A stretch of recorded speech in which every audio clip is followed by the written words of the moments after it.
Dapat yan, picture-picture sa pag-guys, jarang din na naligo. Ala guys, nangaligo ang nagpayong guys. Dahil ang nag-aaral naman yan. Yan guys. So apa guys? Okay, naglalog kayo. Dong. Ang lalim na, pag ganyan-ganyan pa siya dito, nakapustong ko ka dito.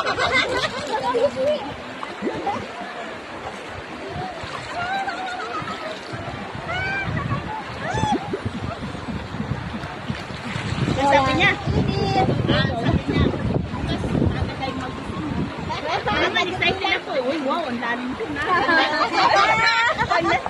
Alas 4 pa lang, nag-ano na. Kaagas na, naglaga pa kami.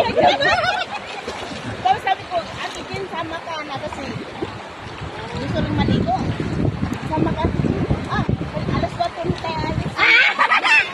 Kaya nga kasi nga, naglaba pa kami. Nakita man yung ano niya, yung pinos ni Riel. Sabi na ni ate niya, wow, ang ganda naman yung lalim. Lalim mo na.